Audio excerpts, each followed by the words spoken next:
This week's Come Follow Me lesson is from the book of Job. And I want to start with the section I Can Trust God in All Circumstances from the Come Follow Me manual and ask a couple of questions um, for you to ponder this week. And I will give my thoughts on the questions, the things that come to mind for me as answers to those questions. So first, a couple of verses to set the stage. So Job chapter 1, verses 9 through 11. Then Satan answered the Lord, and said, Doth Job fear God for naught? Hast not thou made an hedge about him, and about his house, and about all that he hath on every side? Thou hast blessed the work of his hands, and his substance is increased in the land. But put forth thine hand now, and touch all that he hath, and he will curse thee to thy face. Then in the next chapter, 2, verses 4 and 5. And Satan answered the Lord, and said, Skin for skin, yea, all that a man hath will he give for his life. But put forth thine hand now, and touch his bone and his flesh, and he will curse thee to thy face.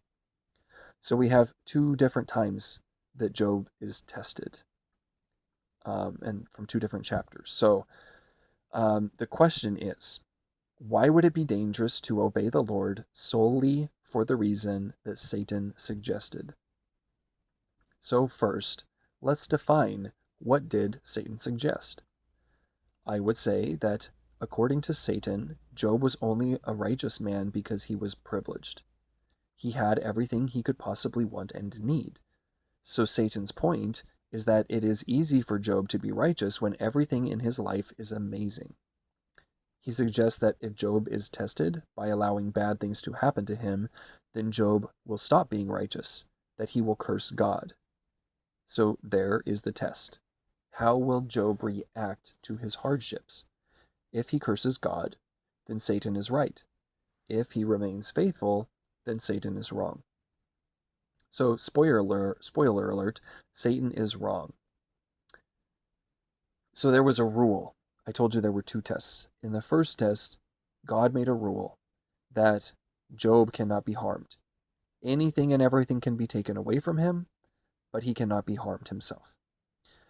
So Satan loses the first bet because Job worships God and praises his name rather than cursing God when everything is taken away from him. So Satan goes back to God and he changes the rules.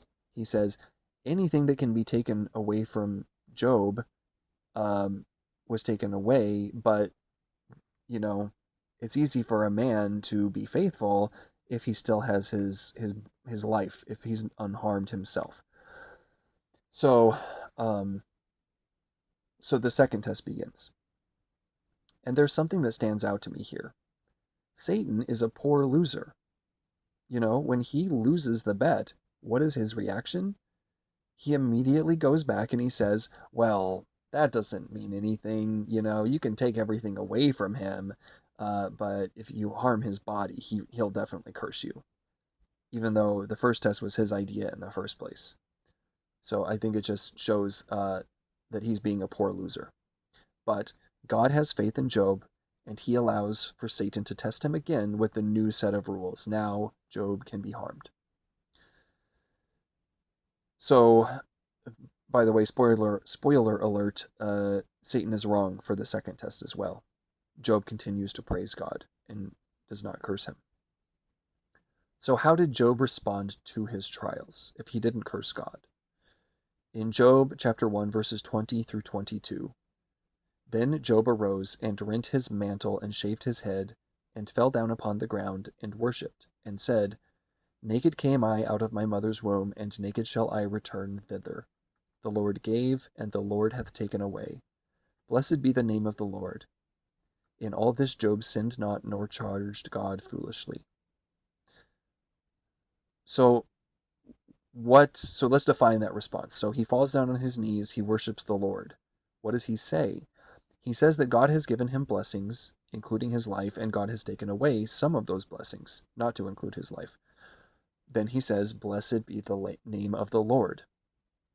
Now, what impresses you about Job's responses to his trials? Something to consider this week. My thoughts I will share. I have two different thoughts to share. First, Job shows that he has an eternal perspective. He understands that this life is temporary and that we must face some hard things in this life.